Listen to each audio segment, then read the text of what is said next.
So today we are celebrating Earth Day, and here I am once again where I don't like to be. And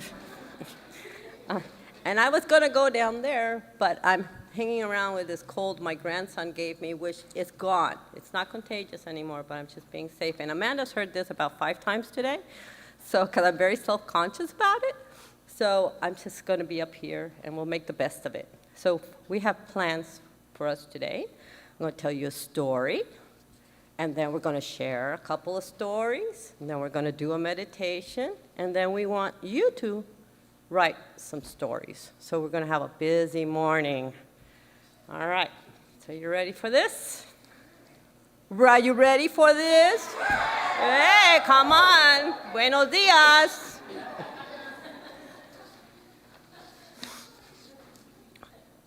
Once upon a time, there were children, and like all children, they had deep souls with hearts full of love. They spent countless hours under the shades of the wise old trees in their backyard. Each child had their particular favorite tree. One sunny day, as the leaves whispered secrets in the breeze, the children decided to express their feelings of love by writing a love letter to their favorite tree. With a box of crayons and a sheet of paper, they poured their emotions onto the page. One of the children's letter began saying, "Dear tree, you're my best buddy. Your leaves are like green confetti, and your branches are my favorite hiding spots." They wrote about memories shared with the trees, picnics beneath its branches, reading stories, and even daydreaming about far-off lands. The letter spoke of the tree's strength, resilience, and the beauty it brought to the garden. They marveled at the way the tree sheltered birds and insects, creating an ecosystem that was harmonious with the earth. Carefully folding the letters, they nestled them into the small nooks of the outstretched roots of their tree. "This is for you, my dearest friend," one of them whispered. And he felt a warm connection to the living tree. That very night, a powerful wind blew through the town. The children were frightened because they heard a loud crackling sound. I'm going to make a loud crackling sound just for the fun of it. The next morning, the children rushed outside to find a big branch had fallen off of one of the oldest trees. Sadness washed over them, but their determination to help the tree was sparked. One of the children, with a teardrop dropping to the ground, whispered to the tree, "You care for us with shade, beauty, fresh air. You protect us from the sun, and now we'll care and protect you." The children tried to restore the branch on their own, but soon found out it was too big for them to handle. So they asked their parents, and the parents realized it was too big for them to handle. So they asked the people of the town, and the community came together to mend the tree. They brought all kind of gathering ropes and whatever that is that we need, Martha, to bind things, and cladders and stuff, and they went and they mended the tree branch as best as they could. And after several months, lo and behold, the wood on the branch fused back together. New leaves were sprouting from the branch. Through all the seasons, the bond between the children and the tree grew stronger. Their friendship became a beacon of love and resilience, teaching everyone that even the smallest act of kindness can make a big difference. When the children grew up, they brought their children to the tree. And until this day, you can sit and write love letters to the tree. You can say, "You care for us with shade, beauty, and fresh air. You protect us from the sun, and now we'll care and protect you. Thank you. And now Diana and Laura are going to share a couple of their stories, love stories to the tree.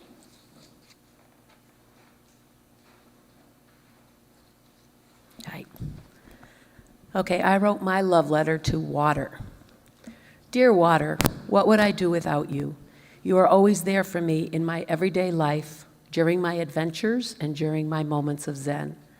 I don't remember you when I was growing in my mother's womb, but I can imagine you surrounding me, keeping me safe, keeping me warm, muffling the sounds around me, making them gentle and inviting. I do remember being amazed by you as a child as I learned to swim and as I dove deep into my neighbor's in-ground pool and challenged myself to swim as far as I could underwater before passing out. I remember you when we had tea parties at the bottom of the pool with my friends, when we went skinny dipping with my mom and my sisters at night in a deep, dark New Hampshire lake, or when I glided across the water on skis with my dad at the helm of the boat, and when I wedged myself under a waterfall up in the White Mountains. Aside from Christmas and Easter, almost all my childhood memories include a body of water. And you've been there by my side and inside my body, quietly keeping me alive.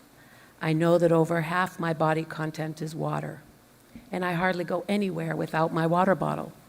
How wonderful you taste, almost as good as wine. My moments of Zen often happen when I'm surrounded by you, whether I'm floating on my back in the ocean, feeling the waves lift me from beneath as the sun warms me and I hear the seagulls and children's squeals of delight in the distance, or floating in my pool, looking up at the tops of trees and the blue sky and puffy clouds. And when it is quiet outside and I am floating in that pool, I love how you fill my ears so that the only sound I hear is my breath in and out. When you get to the ocean, you become part of the 70% of the surface of the planet, and oh my, what a beautiful habitat you sustain. I love to explore little corners of this habitat when I scuba dive or snorkel, and when I'm on a boat admiring your vastness and the occasional dolphin or whale passing by. Oh water, you gave me life.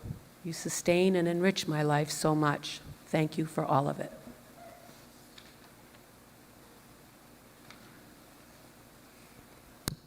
My love letter is to the little guys.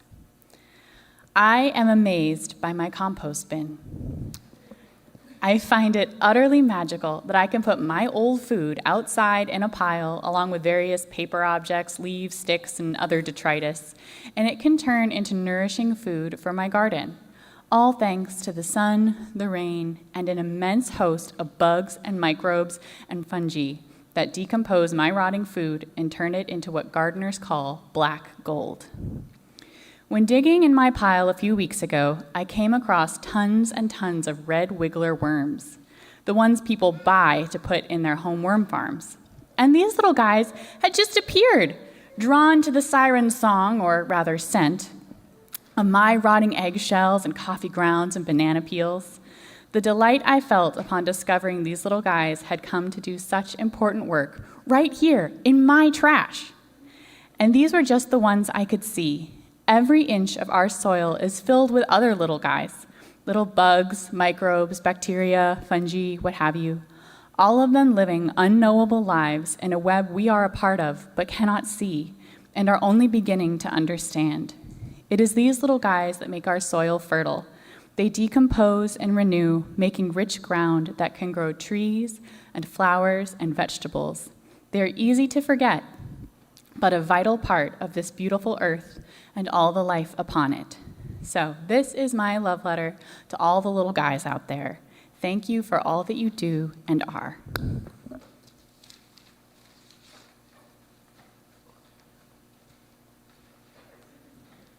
Thank you, Laura and Diana. And now we've shared all our feelings about the earth. And I want us to focus on these feelings about the earth during a meditation because guess what? You are nature. and I want to thank you for being part of the earth. Sit or stand, let your mind and body settle. Close your eyes or lower your gaze. In your mind's eye, I ask you to step outside with me. Simply notice whatever surrounds you. Make space for anything and everything. Notice your breath, how it comes and it goes naturally. As you marvel at the infinity of stars, listen to the hum of the night. Smell the budding blossoms bringing forth new life. Now raise your arms. Let your limbs sway gently. Let the breeze dance amongst your leaves. Now feel yourself settle even more deeply. Feel your roots going down, down, deep into the earth. Feel the water of the nearby brook quench the thirst of your roots. Now place your hands over your heart. Pose this question to your heart. What do I love most of this earth? What do I love most of this earth? Listen, honor whatever arises. Feel the connection, your commitment, your devotion to what you truly love. Now, in your mind's eye, offer a gesture or a word of gratitude to express your love. And if the Spirit so moves you, say it out loud.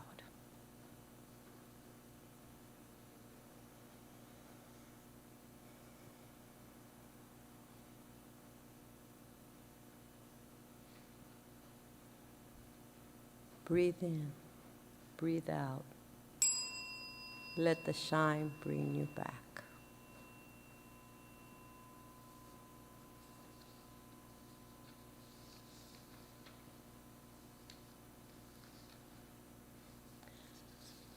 I'm going to ask the ushers to please help us pass out some leaves so that you can write some letters on them, some love letters to the earth. Don't forget, you're the earth, so if you want to write a love letter to yourself. And then we're going to ask you to please pin them in the bulletin board down in the vestry. And there's a tree there. It's just a trunk with branches just waiting for your love letters to adorn it. And or you can just leave the leaves up here in the baskets in the altar as you walk out after the service. So just take a moment and write your love letter to a tree. As I said, it doesn't need to be a tree. Identify something about this earth you love. An element, fire, water, a creature or place.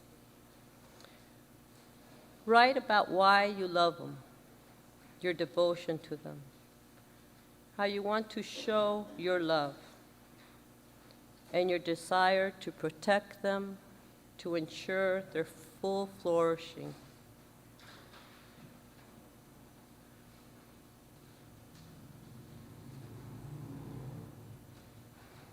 We'll give you a few moments to write your love letters.